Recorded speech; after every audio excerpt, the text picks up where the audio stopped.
A gente sabe que tem filme de terror que tem plot twist pra caramba, mas tem filmes de terror que não tem apenas um mero plot twist, é um plot twist carpado, porque ele consegue simplesmente enganar o público.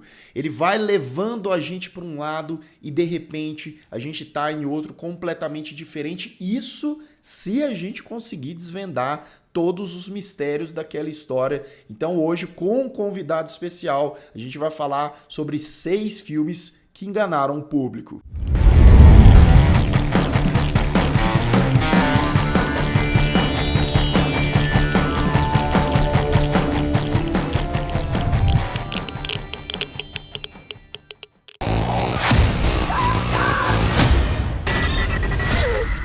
Sejam todos muito bem-vindos a mais um Refúgio Cult, meus amigos. Hoje pra gente falar sobre 6 filmes de terror que enganou todo mundo. Enganou eu, você, muita gente. Você pode até falar, Lucas, não me enganou, eu sou esperto pra caramba. Que bom pra você, mas esses filmes, eles conseguiram enganar uma grande parcela aí do público. A gente vai falar, claro, né? Já deixando aqui um parênteses que todos esses filmes que a gente vai falar tem spoiler, tá? Então fica sabendo, eu vou deixar aqui na descrição, né, o tempo certinho, caso você queira pular alguns deles. E como eu disse, a gente tem um convidado muito especial, que eu já estava querendo trazer aqui no canal há algum tempo, que é o nosso querido Felipe Barbosa, do canal Felipe Barbosa. Muito bem-vindo, Felipe. Fala pessoal, muito obrigado Lucas pelo convite, é um prazer estar aqui, né? Como o Lucas já disse, eu sou o Felipe Barbosa, do canal Felipe Barbosa, não muito criativo o nome, né? E para quem não conhece meu trabalho, também tem um canal onde falo bastante de horror e de fantasia, trazendo um pouquinho de mitologia também, tanto nos livros, quanto nos filmes, quanto nas séries. E já tô ansioso aí pra gente falar desses filmes e pra ver quem vai ser a primeira pessoa que vai botar aí nos comentários: ah, mas eu já sabia do plot twist desde que o filme começou. Né, acontece, tem filmes que a gente assiste, talvez você, talvez eu, a gente pegue ali mais ou menos no início, no meio, normal, mas esses filmes aqui a gente trouxe justamente porque eles são caprichados nessa coisa de conseguir dar uma enganada por motivos diferentes. E o canal do Felipe é muito legal porque ele traz, além de filmes de terror e horror que a gente fala aqui no canal, mas ele vai além, né, Felipe? Ele fala muito de teoria, das lendas, de coisas ali que talvez a gente não enxergue muito nos filmes, né? Eu falo da parte viajada. Você dá umas viajadas. Exatamente. Eu gosto bastante de mitologia, né? Eu estudo mitologia comparada e eu sou fascinado por destrinchar os simbolismos, né? As lendas e mitos nos quais os autores e roteiristas se inspiraram de diferentes culturas, pra gente conseguir sempre encontrar algumas camadas a mais aí nos filmes que a gente tanto gosta. É sempre bom, né? A arte é exatamente isso, né? A gente não só enxergá-la como ela tá na nossa frente, mas o que a gente teve de interpretação, qual que é o reflexo, né? As pessoas têm perspectivas diferentes e tal, e isso é que é muito legal, né? Isso é que é muito bom. E é aquela questão, a gente vive numa época hoje onde o pessoal pede muito às vezes o tal do final explicado, né? O que exatamente quer dizer esse filme? E na verdade não existe resposta certa para isso, né? A gente sempre pode buscar as fontes que o cineasta usou, a gente pode buscar as inspirações que ele teve e as mensagens que ele se dispôs a passar pra gente. Mas o significado que aquilo vai ter vai diferir de pessoa para pessoa, cada espectador vai ter a sua interpretação e é como você disse, isso é que é o mais rico na arte e no cinema principalmente. Bom demais, é isso mesmo. Bem, vamos lá então, vamos começar com a nossa lista de filmes, sem mais delongas. O primeiro, eu bati o olho nesse tema e esse filme me veio à cabeça porque ele tá muito fresco na minha memória ainda, que é um filme de 2023 chamado Infinity Pool, filme do Brandon Cronenberg, que é um cara que a cada produção eu particularmente tenho gostado mais ainda do diretor, não pelo fato dele ser filho de quem ele é, né, do David Cronenberg, mas o cara ele já provou por A mais B e C, agora que é o terceiro longa-metragem dele, que ele manda muito bem. Eu particularmente gosto. Você gosta, Felipe, de Infinity Pool? A gente nem falou sobre isso. Gosto bastante. Também curto o Brandon Cronenberg, mas quem me chama atenção aqui no filme é a Mia Goth. Sou suspeito pra falar. Botou a cara dessa atriz hoje em dia em algum filme, é certeza que eu vou assistir. Então, sou mais atraído por ela. E lembrando, né, do que se trata o Infinity Pool? É um filme que segue um casal, inclusive o cara é feito pelo Alexander Skarsgård, que tem feito muita coisa aí nos últimos anos, muita coisa mesmo. Esse casal, eles estão numa ilha ali, num resort, melhor dizendo, de gente muito rica, né? Então você tem toda aquela coisa meio, né, rico opressora, assim, muito chique, coisa e tal. Eles conhecem um casal. A moça do casal é feita pela Mia Goth, que é uma personagem que você bate o olho nela e já enxerga desde, né, sempre essa menina, não sei não, né, ela é meio maluca. E aí eles começam, né, a entrar na vibe desse outro casal e se meterem em altas confusões, mas em confusões bem bizarras, assim. Então a gente já pode entrar, Felipe, no aspecto... Essa é a premissa bem básica, né? Mas do que se trata esse filme? Qual que é um plot twist mais ou menos ali no início dele? É que essa ilha tem uma tecnologia que as pessoas ricas são capazes de criar clones. Esses clones são punidos no lugar dessas pessoas ricas, ou seja, o cara vai lá, comete um crime, mata alguém, rouba não sei quem, e aí ao invés dele ser punido, eles criam um clone dessa pessoa e o clone é sacrificado e coisa e tal. Tô certo, Felipe? É isso mesmo? Tu esqueci alguma coisa? No que eu me lembro, é isso mesmo. E eu acho que esse filme ele vai te surpreendendo cada vez mais. Primeiro, quando você descobre essa noção de que naquela ilha os ricos podem se safar dos crimes fazendo clones de si mesmos e depois eles têm que assistir o clone sendo executado, já é algo que te deixa impactado. Só que aí depois o filme ele começa ele te engana no meio do filme, para que a partir dali você não saiba mais se é possível você confiar no que está sendo mostrado ou não. Que é especificamente numa cena, que eu acho que você deve se lembrar, que para mim é a cena mais marcante, quando o protagonista, que é o James, ele já teve o seu primeiro clone executado, né? E ele descobriu que a Mia Goth e o marido dela, eles fazem parte desse grupo de ricaços que todo ano vão para ali e ficam cometendo os crimes para verem depois seus clones serem mortos no lugar deles. E aí ele se junta ao grupo e o grupo comete um crime e eles acabam sendo pegos.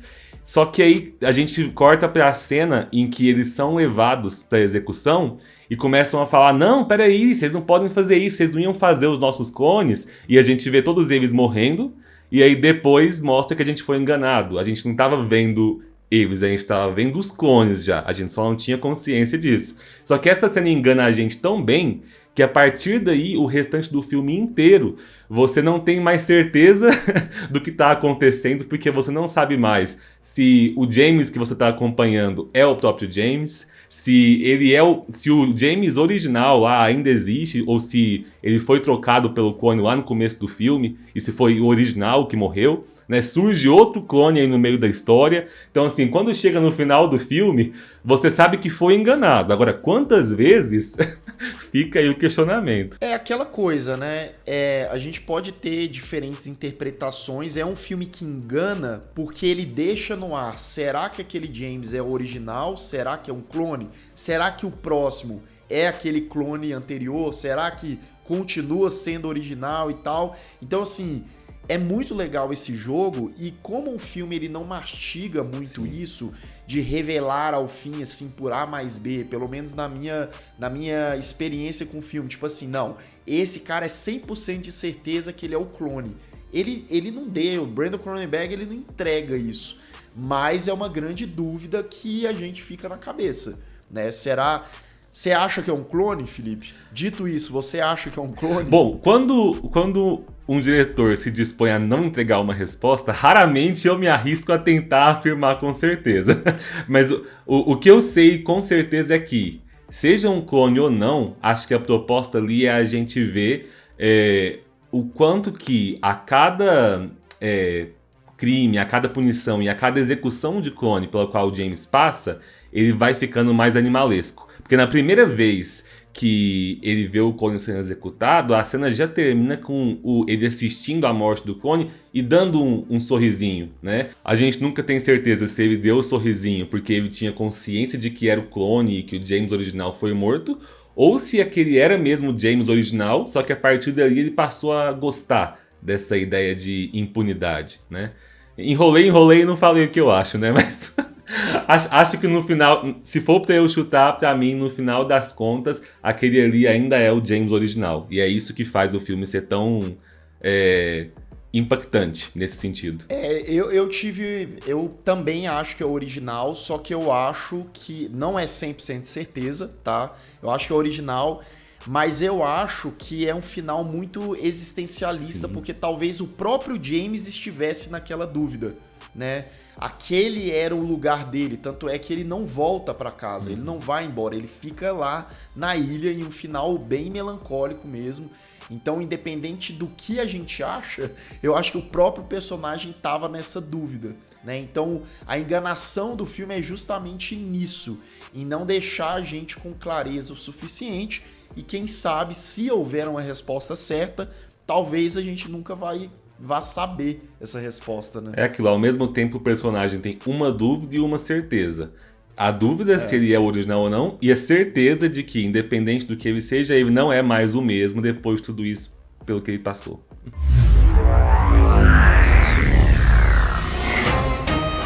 Bom, e já que falamos de clones, né, vamos continuar aqui na temática das cópias dos doppelgangers. Boa. E bora trazer Nós, ou Us, que é de 2019, se eu não me engano. O segundo filme aí do Jordan Peele, que veio pra agradar muitos, desagradar alguns também. Eu estou no time que é fascinado por esse filme. Você curte também, Lucas? Gosto. Teve muita... É porque, assim, a galera que amou o Corra não necessariamente amou o Us, né? Eu acho que ele é um filme que tem uma proposta diferente ali e tal. Ele é mais surrealista também. Mas eu gosto pra caramba da viagem desse filme aqui, cara.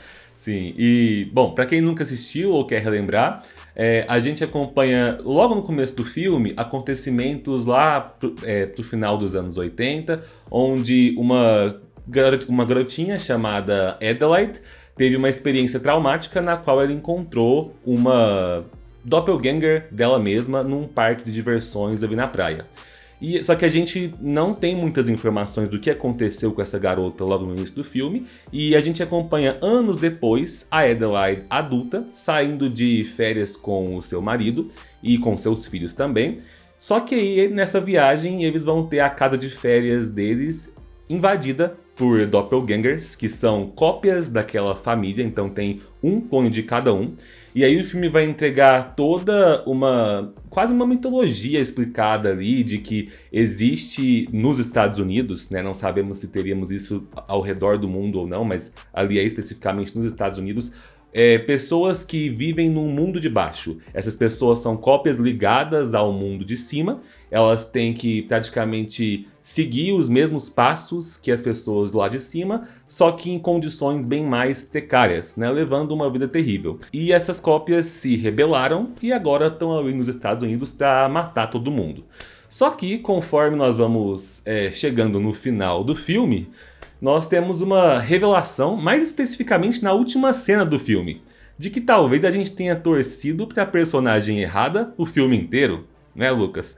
Eu acho que no caso de Us, diferente do Infinity Pool, aqui o Jordan Peele ele dá uma perspectiva, não, é isso mesmo que vocês estão vendo, né? Então ele enganou a gente o filme todo, porque na verdade, no início do filme, quando a menina criança encontra a doppelganger dela, né, a cópia dela, de alguma forma elas se trocaram, né, a original ficou lá o tempo todo, e a que saiu foi a doppelganger, né, e ela viveu a vida da outra o tempo todo, né, até ela, enfim, aí a outra volta depois, a original volta depois para se vingar. Então é mais ou menos isso o jogo, né, o Felipe? Isso aí. E eu acho esse final fascinante porque ele não simplesmente te engana, mas o Jordan Peele consegue provar um ponto que é bem forte em toda a filmografia dele. Muita gente costuma falar assim, nossa, mas chega no final de Nós, a gente descobre que a heroína, na verdade, era vilã. E eu falo, gente, na verdade não. O que a gente descobre é o que foi que aconteceu no passado daquela protagonista. Só que, narrativamente falando, ela continua sendo a heroína da história. Porque o herói de uma história, ele é o protagonista que tem que passar por superações para passar por um obstáculo ou vencer o antagonista. E isso, realmente, quem exerce esse papel na história é essa falsa Adelaide que a gente descobre no final, né? Que era a mãe daqueles meninos que criou aquela família. O que o Jordan Peele mostra, assim, ele mostra que você enxergou essa personagem como heroína o filme inteiro por causa do contexto no qual ela estava inserida. Né? Você não tinha informação de que no passado ela teve o seu lugar trocado, né? Ela mandou a Adelaide verdadeira lá para baixo. Então, ele traz aqui já um pouquinho de contexto social de como o lugar que a gente vive, a condição social que a gente tem, vai afetar, né, na nossa vida. Ele é um discurso completamente contra a ideia de meritocracia, mostrando aqui que a Adelaide, que poderia ser a nossa heroína, a Adelaide de verdade, né, foi lá para baixo e pela condição precária de vida que ela teve, junto com aquelas formas animalescas, entre aspas, né, acabou se tornando o que a gente enxerga no filme como um monstro. Então é basicamente o Jordan Peele mostrando, você fez o julgamento e eu tô te mostrando aqui que foi um julgamento errado. Cara, eu vejo, eu acho muito pertinente tudo isso que você falou e complemento com a seguinte coisa. Não existe vilão nessa história, né? Não existe... tanto os indivíduos que eram da superfície, quanto a galera que era de baixo, não é que, nossa, a galera que tá vindo de baixo são os vilões. Não, é o sistema mesmo. É como aquelas pessoas precarizadas que estavam lá, aquelas criaturas, não sei se a gente pode chamar de criaturas, né? Mas aqueles seres que estavam lá embaixo, né? Aí é uma grande metáfora e tal, para a vida real. E a menina, quando ela teve a única oportunidade dela de ascender, de ir viver uma vida mais tranquila, melhor, ela agarrou essa oportunidade, né? Então, assim, ela não tinha esse direito, então, né? Como se as duas tinham o mesmo direito, só que uma acabou saindo prejudicada nessa história dentro do que as regras que o filme do Jordan Peele propõe, né? Não é exatamente igual ao que acontece na vida real, mas é uma grande metáfora em questão de coisas de classe, né? Enfim. Mas eu acho que é isso. As pessoas em si, não necessariamente elas são as vilãs ali, mas sim todo o meio e o contexto e o sistema em que elas vivem, né? E acho que na visão do Jordan Peele, ele coloca que, pelo menos na visão do diretor, o nome do vilão, né, do culpado que ele enxerga, tá no título do filme, né? US. Pode ser tanto US, né, quanto United States. Com certeza esse US aí foi uma alfinetada que ele deu, né?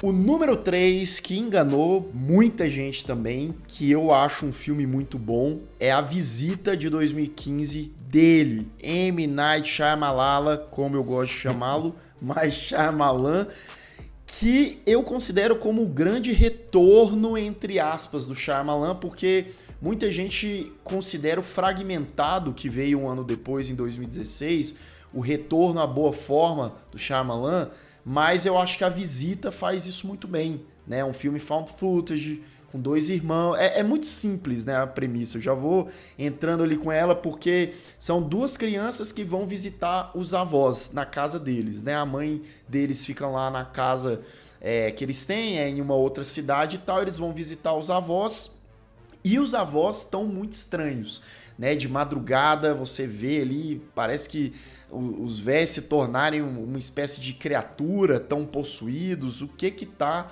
acontecendo aqui no fim das contas? Deixei passar alguma coisa, Felipe? Ah, é isso aí mesmo, e você usou pra mim uma palavra-chave nesse filme, que é a questão dele ser simples. Eu acho que o Shyamalan acerta tanto quando ele quer ter um plot twist, né? Só que o plot twist é simples, é simplório. Que é o quê? A gente fica o filme inteiro achando que os avós vão estar possuídos por um demônio, né? Achando que tem algo sobrenatural acontecendo ali, porque é tudo muito bizarro, a avó pelada no meio da noite, o avô tendo uns surtos de vez em quando.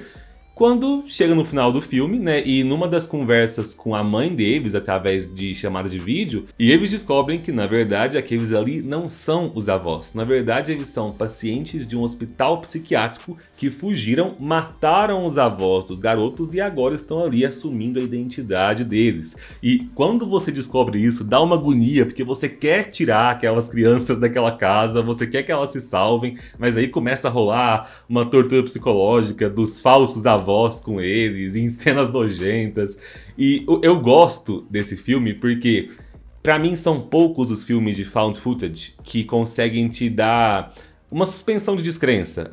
Realmente, esse personagem estaria filmando tudo isso. E eu não sei se eu sou o único, mas eu sou convencido pela proposta do Shyamalan de que essas crianças estão fazendo esse documentário, sabe? Eu consigo ser comprado ali e acho esse aqui um dos melhores filmes do Shyamalan, embora eu sei que muita gente não gosta e discorda dessa minha afirmação. Cara, vendo você falar isso aí, eu sinto que eu sou uma pessoa até menos exigente com found footage, porque, beleza, tem uns found footage muito descuidados nessa questão, né? Ai, meu Deus, por que a pessoa tá filmando isso? Não faz nem sentido. Mas nesse caso aqui, eu acho que a história, ela é tão simples, porém ela me prendeu, que eu meio que não importei isso também. Sabe, eu falei, tá, são duas crianças, dois adolescentes que estão filmando ali. E é muito legal porque nos detalhes estão um cuidado, né? Porque às vezes muita gente não se lembra, ou então quem não viu e tá pegando spoiler aqui, que por que essas crianças não reconheceram os avós? Se eu não me engano, eles estavam há muitos anos sem ver os avós, certo? Eles eram muito novinhos, ou eles nem chegaram a conhecer os avós. Você lembra disso? Sim, a mãe dos meninos não tinha uma relação boa com os avós. Então Tava eu acho que afastado, ela né? fazia mais de 10, 15 anos que ela não via. Então a mãe nunca apresentou os avós para os meninos. É aquele momento que a gente entra no meio do enredo do filme de terror pra ter uma discussão com os personagens, né? Senhora mãe, Exato. não bastava mostrar uma foto? Ó, esses aqui são os meus pais. Vocês vão encontrar eles na estação de trem. Suspensão de descrença é o que tem que acontecer nessa hora, né? Se a gente for parar pra pensar, apesar de que, sei lá, tem muita gente que é mais irresponsável, entre aspas, ou então não tinha uma foto, perdeu uma foto, ou a foto era muito antiga, mostrou uma foto que já não era mais a mesma coisa, então as crianças meio que não ligariam, né, o rosto das... Enfim, são várias as possibilidades. O que a gente tem que é que eles, né, não tinham contato com os avós ali e não podiam identificar se aqueles eram ou não os avós de fato. Então, o grande segredo é esse. Bom, e aí o filme encerra com o Shyamalan mostrando que ele não só foi despretensioso, mas traz aqui um final simples, até feliz, entre aspas, né? As crianças conseguem matar os dois idosos, né? Coloco isso como um final feliz, porque assim, no contexto do filme, vista, né? Não matem idosos, gente, tratem bem seus idosos, mas aqui os idosos tinham matado os avós das crianças, então a gente passa um pano aqui. E as crianças terminam felizes, né? De volta aí com sua mãe. Would you mind getting inside the oven to clean it? O número 4, esse aqui, vocês sabem que eu gosto muito, quem me acompanha aqui, mas quem que trouxe foi o Felipe. E eu achei maravilhoso ele sugerir da gente falar desse filme aqui, porque sim, ele também consegue enganar as pessoas. Aí muita gente vai chorar, vai falar, me enganou porque eu achava que o filme era bom e o filme foi ruim. Discordo plenamente, acho um filmaço que é Maligno, de 2021, dirigido pelo James Wan. E a primeira coisa que eu já vou perguntar pro Felipe, senão o vídeo já vai acabar aqui depois dessa pergunta, Felipe, Você gosta de Maligno? Eu adoro Maligno, Lucas. Sem exagero. Teremos vídeo até o final, então. Até o final do vídeo. Inclusive, eu fiquei muito feliz na época em que Maligno saiu, que eu fiz vídeos sobre também, porque eu queria achar algum criador de conteúdo com uma opinião igual a minha sobre o filme. Então eu encontrei você. Boa. Na época. Eu falei, então assim, felizmente não estou sozinho. E eu gosto de Maligno não só por aquelas frases clichê que a gente sempre diz, é um filme que não se leva a sério, é um filme que sabe como usar o ridículo, porque que o James Wan, enquanto diretor, e Akila Cooper, enquanto roteirista, eles estão em completa sintonia e eles conseguem trazer uma história que pra mim faz sentido naquele universo que ele propõe.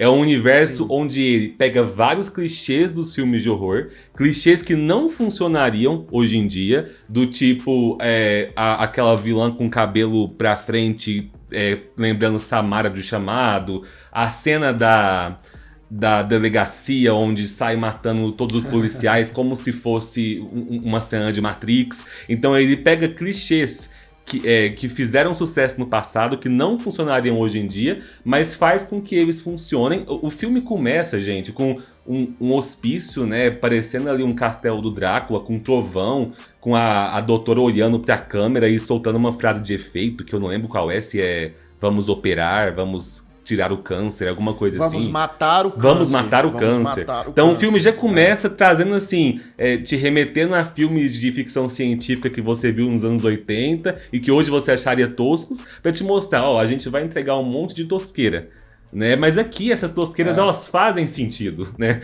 E complementam a ideia do filme. Cara, eu sei que é clichê isso que eu vou falar também, mas Maligno pra mim, porque pelo visto, nós dois gostamos muito do filme e eu sei quem odeia muito o filme, então assim, é meio que isso. Ou a pessoa ela não vai curtir nem um pouco a proposta do filme e tá ok também, ou a pessoa vai se divertir pra caramba, que foi, eu vi esse filme no cinema e eu lembro da minha sensação quando eu saí do cinema de ter aproveitado ao máximo a experiência, né? Eu acho o visual do filme muito legal, né? A forma como o James Wan filma, a forma como o filme apresenta as cenas, as cores usadas, a movimentação de câmera, como ele vai entregando a história. Você tem lá a Madison, né, num relacionamento abusivo, e ela vai tendo aquelas visões de mortes horríveis, e aí ela descobre que as mortes elas acontecem e tá interligada a um tal de Gabriel. E aí temos a grande revelation, né, no final aí, porque a gente vai vendo esse Gabriel matando a galera, que é um cara bem esquisitão, né, com cabelão pra frente, uma espécie de cadeirudo com uma adaga dourada, um negócio assim. E quem é, no fim das contas, esse Gabriel aí, o Felipe? Bom, no final das contas, o Gabriel era o irmão da Madison, mas não simplesmente um irmão da Madison. Os dois compartilhavam o corpo, mas não simplesmente o corpo. Eles compartilhavam o cérebro, porque quando os dois nasceram com o cérebro interligado, mas o Gabriel não desenvolveu o seu corpo. E aí os cientistas acharam que a melhor maneira de garantir a saúde e a vida da Madison ali foi na tentativa de separar o corpo dos dois, conter ali o que sobrou do cérebro do Gabriel dentro do cérebro da Madison.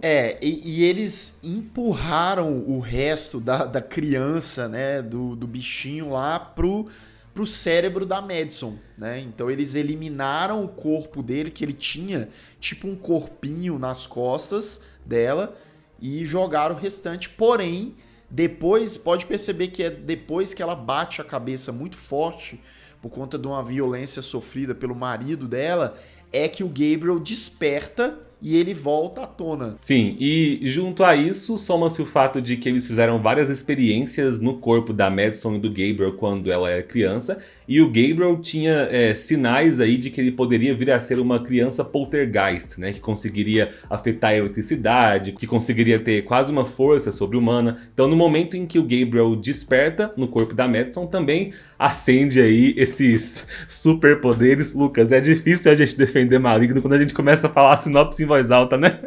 Mas é isso aí, cara, gente. Amem esse filme é pra você curti. Simplesmente isso. Ah, eu acho massa. Eu acho massa demais. Eu não acho difícil, cara. É uma viagem louca. É uma Aquela viagem cena louca. que ela tá presa e que pela primeira vez a gente tem essa revelação do bicho saindo ali da cabeça dela e ela matando as mulheres lá no... É muito bom, cara. É muito bom. E infelizmente a gente não deve ter um Maligno 2, porque tem ali uma, né, às vezes até uma chance de continuação, mas o filme foi uma bomba na bilheteria, né? E infelizmente não vai, mas gostamos muito. Daqui a uns anos, ô Felipe, eu acho que daqui a talvez 10, 15 anos vai se tornar um filme cult, hein? Tenho certeza. Tenho certeza que vai. Bom, eu fiquei muito feliz que no filme anterior o Lucas já avisou que os filmes que nós escolhemos não foram combinados, eu escolhi alguns e ele escolheu outros. Quando eu escolhi o Maligno, eu confesso que eu já sabia que o Lucas tinha essa paixão pelo filme. Mas eu estou aqui, ó, Lucas, me defenda. As pessoas do meu canal que vierem assistir esse vídeo vão comentar que não acreditam no que eu tô falando, mas eu juro que eu não influenciei o Lucas a colocar o segredo na cabana. A colocar o segredo da cabana. É exatamente isso, cara. Você parece estar conectado. Você trouxe o Maligno, que eu gosto muito, mas você gosta também. E eu trouxe o Segredo da Cabana, que você gosta muito também. E eu gosto pra caramba. É o Gabriel agindo nas nossas mentes. Mas enfim, quem me acompanha lá pelo meu canal sabe que eu falo desse filme pelo menos uma vez por mês, em algum vídeo. Pra quem nunca assistiu, ele é um filme de 2012, dirigido pelo Drew Goddard. E é um filme que começa com uma proposta bem clichê. Nós vamos acompanhar 5 amigos, 5 jovens, que vão passar o final de semana numa cabana do lago. E eles vão descer pro porão dessa cabana. E lá eles vão ativar uma maldição que vai trazer seres malignos. E aí você pode pensar, pera Felipe, isso aí é Evil Dead? Não, pera aí, eu já vi isso em vários outros filmes. Sim, essa é a proposta. O filme começa com um clichê, para depois você descobrir através de um plot twist que aqueles jovens estão sendo vítimas de um experimento que envolve vários clichês de filmes de terror. E tem uma motivação muito maior, né? Então, assim... O que é, pra mim, aí eu vou usar essa palavra genial nesse filme, né? E também é um tipo de filme que ou a pessoa ela vai odiar ou a pessoa vai amar. Que é essa coisa de construir inicialmente um filme meramente de terror que a gente já viu na década de 70, 80... 1 milhão de vezes, seja um slasher, às vezes ele vai para um lado slasher, às vezes ele vai para um lado de Evil Dead ali, de demônio e tal, tem até negócio de zumbi, só que ele desconstrói isso tudo com esse experimento, esse quase Big Brother que vai acontecendo, e depois a gente descobre que na verdade esse Big Brother ele tem uma motivação muito maior, que é salvar a humanidade, né, Felipe? Aquilo não é meramente um experimento para testar as vítimas, a galera. Não, eles precisam fazer aquilo. Por quê, Felipe? Eu vou te dar o prazer de falar qual que é a enganação, qual que é o plot twist aí. Bom, acontece que tudo isso faz parte de um ritual para agradar a deuses anciãos, deuses antigos, que vão destruir o mundo se não tiverem aí as suas expectativas saciadas. Então, em cada canto do mundo, esse ritual era feito de uma forma diferente. O filme, ele não traz literalmente o discurso de que esse ritual se inspirava nos estereótipos, nos tropos narrativos de filmes de terror. Mas você consegue perceber que lá no Japão, o ritual que eles tinham que seguir lembra muito filmes como O Grito, O Chamado. Se eu não me engano, eles mostram que em Madrid ou na Inglaterra, eles tinham que seguir um ritual que ia se passar em castelos meio góticos, né? E nos Estados Unidos eles tinham que seguir um ritual que ia acompanhar o passo a passo dos estereótipos de um filme de terror slasher. Então 5 jovens tinham que ser sacrificados ali por uma criatura que eles iam escolher aleatoriamente, dependendo do objeto que eles escolhessem no porão da cabana. E essa criatura tinha que matar respeitando uma ordem. A primeira vítima tinha que ser, entre aspas, a prostituta, que seria aquele estereótipo ali de garota que normalmente vai morrer após fazer sexo nos filmes. E a última vítima que poderia ou não sobreviver tinha que ser a garota virginal, né? A garota virgem. E é muito massa como esses estereótipos são desconstruídos ao longo do filme. É um filme que, se você é fã do gênero de horror, se você já consumiu muito horror na sua vida, ele é um prato cheio de referências, de cutucadas. E se você nunca assistiu, eu recomendo que assista. Se você já assistiu e não gostou, eu recomendo que reassista com esse olhar de tentar pegar o que tem por trás das cenas, que sim, vale muito a pena. Eu acho que o filme ele consegue ser uma grande homenagem ao gênero de terror, e não só a um subgênero, mas do horror como um todo, trazendo uma ideia maluca, porém criativa, porém empolgante, e, né, sendo escrachado pra caramba, sendo um terror que não se leva a sério, né? Ele tem umas pitadas de comédia, de humor. A comédia e o humor, querendo ou não, ela tá muito interligada ao gênero de terror também, né? Então eu acho que eles fazem isso muito bem. E a primeira vez que você vai ver esse filme, não só a primeira, mas principalmente a primeira, é uma experiência maravilhosa. Você vai chegar num ponto que vai se perguntar: como foi que chegamos nisso aqui? O último da nossa lista, mas não menos importante, é um filme recente também, do ano passado, já falei aqui no canal, gosto pra caramba também, que é Fresh, de 2022. A gente tava falando de filme, né, O Segredo da Cabana, Maligno, que não é meramente terror e apenas terror, aquela coisa séria, né, travada, mas filmes que também englobam outros gêneros, e esse aqui engloba vários, né? Porque ele começa como um filme de romance, né? Um filme, parece até uma comédia romântica ali. A Noah, a personagem principal, ela tá querendo namorar, tá em aplicativo, vai se encontrar com caras, e aí os caras são, né, uns caras salafrário lá, uns caras mala pra caramba, até que, olha só que coisa linda, ela conhece o personagem do Sebastian Stan, no mercado, parece até um comercial de margarina, sim, né? Os dois se apaixonam, começa ali um romance, eles se envolvem e tal. Então, assim, a primeira meia hora de Fresh, que é dirigido pela Mimi Cave, inclusive eu vou ficar bem de olho na Mimi Cave, que ela faz um ótimo trabalho aqui, é quebrar essa expectativa quando você não sabe nada do filme, né? Então tem essa enganação, porque simplesmente o cara é um canibal e ele vai aprisionar essa protagonista, e eu vou deixar o Felipe dizer o que mais acontece, mas uma última coisa que eu acho muito interessante nesse filme, Felipe, é que ele fica ali quase meia hora nessa introdução romântica, bonitinha, e só depois que o cara apaga a menina pra fazer as maldades lá, é que aparece o nome do filme. Você lembra disso? Sim, sim. Aparece lá Fresh, né? Que é quase como uma tentativa de mostrar pra você que o filme mudou. Você tava vendo uma comédia romântica, ela já acabou. Vamos pro filme de verdade. E ali é o verdadeiro filme, né? Ali que começou mesmo. E você lembra aí o que acontece depois que essa pobre coitada é aprisionada ali? Sim, ele não apenas é um canibal, mas ele é basicamente um açougueiro de carne humana, né? Porque ele consome a carne também, mas ele vende a carne humana para clientes ricos que veem prazer, né? Dizem que é muito boa quando é bem temperada. E aí, a parte macabra da situação, como se isso já não fosse macabro, mas a parte ainda mais macabra da situação é que ele explica que o ideal é que a carne seja consumida fresca. Então ele mantém não apenas a Noah, mas outras mulheres jovens ali também presas, para que ele possa aos poucos ir cortando partes do corpo dela.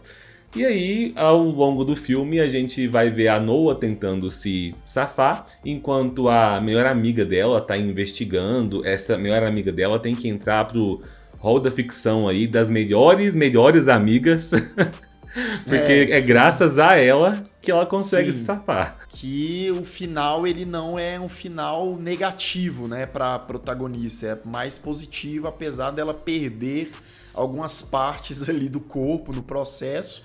Mas cara, eu acho um filme muito divertido, e esse jogo, né, que a narrativa faz, e essa coisa meio, que é uma coisa muito macabra, mas o filme ele tem esse senso meio de comédia, assim, é aquela típica coisa, eu não sei se eu deveria estar rindo dessa cena e dessa situação. E esse filme tem alguns momentos que ele traz isso, né? Sim, e eu já vi muita gente comentando que não se sentiu pego de surpresa por esse filme quando é revelado que é Steve, né? O personagem do Sebastian Stan. Quando é revelado que o Steve seria o vilão da história. Só que eu fui pego de surpresa por esse filme aqui por culpa de outro filme semelhante que eu vi na mesma época, que foi o Noites Brutais, o Barbarian. Que também tem essa característica. Acho que eles lançaram perto um do outro. Eu assisti o Noites Brutais primeiro. E ele também tem essa característica do começo do filme ter até uma pitada ali de comédia romântica, com aquele casal que se conhece no Airbnb e tal. Só que bem lembrado. No Barbarian, quando o filme começa, e já tô entregando aqui um spoiler, caso você não tenha assistido, você é totalmente convencido de que o personagem do Bill Skarsgård é o vilão, ele vai fazer alguma coisa com aquela mulher, e a surpresa é que não. Ele não é o vilão e também vai morrer logo no começo. Aí, quando eu fui assistir o Fresh, eu pensei, não, eu não vou cair nessa de novo. Né? Eu não vou ficar achando que esse cara aqui vai ser o vilão. Coitado, ele vai ser morto provavelmente. Mas não, aqui ele era o vilão. Então fui enganado 2 vezes. Por 2 filmes semelhantes. Eu te digo mais, eu sabia pouca coisa sobre o Fresh. Eu imaginava sim que o personagem do Sebastian Stan lá, do Steve, ele pudesse ser o vilão e tal. Eu já imaginava, porém, como as coisas acontecem é que pra mim foi a surpresa.